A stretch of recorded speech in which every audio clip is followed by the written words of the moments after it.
This is a unique time to own farmland. Land prices have been rising at astonishing rates. Look at Nebraska, where the average acre of land is worth $2,600 per acre, double just 4 years earlier. Or Iowa, where land values have tripled within a decade. One farm even sold for $21,000 per acre. What's going on? Ryan Robertson found it starts with supply and demand. It's one of the most exciting times in a farmer's life, buying land. It usually means their operation is expanding. At this land auction in Minden, Nebraska, close to 100 farmers are here to bid on 5 tracts of land. The sale attracts so many because the amount of farmland is limited. The United States has more arable land than any other nation on earth, making up about 40% of the U.S. land base. Most of that is in the Midwest, but every state has some. More often than not, families pass farmland from one generation to the next. Sam Fogelsong and his family are the ones selling their land, which they've owned for generations. That's what makes this day so hard. My grandfather, as I was growing up, always would say, that's something you don't want to do. I mean, it's the lands and investments you don't ever want to give up. Your great-grandfather. Fogelsong's great-grandfather, Anton Thompson, purchased the first acres under the Homestead Act of 1887. Through other purchases and marriage, the farm eventually grew to 687 acres. Fogelsong's mother, Marlene, an only child, inherited the farm and has been leasing it for the past 40 years. At her death, the land was passed down to Fogelsong and his 3 nieces. Since then, he and his family have been what experts call non-farmer operators, meaning they lease the land to others to farm. Ag economist Bruce Johnson has been researching land ownership for the past 40 years.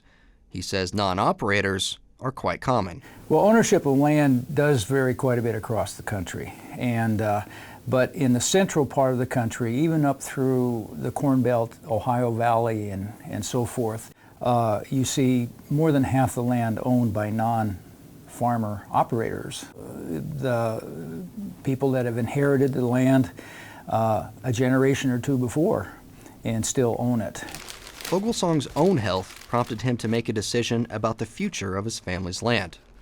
He was diagnosed with a rare autoimmune disorder and pays $10,000 a month for treatment. With mounting medical bills and a lack of farmers in the family, he and his nieces decided their best option was to sell the family's land. Fogelsong knows his mother would be okay with the decision. She gave him her blessing before she died. And now, his own children will benefit from the land his great-grandfather bought more than a century ago. Knowing that this was what would be best for our family, I know that it would make her so happy. And knowing what we're going to be able to do with what we've gotten from the land now, like investing in my college education, my brothers, that was just, she'd be floored. From a financial perspective, Fogelsong picked a good time to sell. Just one tract of irrigated cropland sold for $10,600 an acre. That's triple what it would have gone for just 2 years ago. Prices have been on an increase now for several years, and so we're kind of becoming accustomed to land bringing more today than it did 6 months ago, and we're still in that uptrend at this point. Land is bringing more as we go along here. Historically, only about 3% of U.S. farmland changes hands in a given year. In recent years, however, only about 1.5% of farmland has been sold. Anybody give 98.50?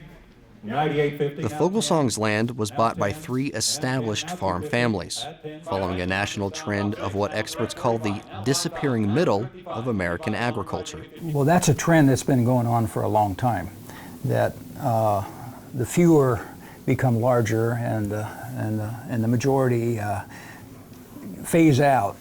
And there is a disappearing middle. There's no question about it. And that probably will be a pattern that continues. Even as he contributes to that disappearing middle, Sam Fogelsong knows the land will be in good hands. He's got it in writing from one of the buyers. He actually sent me a letter just last week. Just told me that he would take really good care of the land and would honor that our family with it as much as he could, and so which was pretty cool. You know, he didn't have to do that and such, but I think there's almost a brotherhood or a code amongst farmers, you know, that passing one to another, they just, you know, he wanted to know it was in good hands.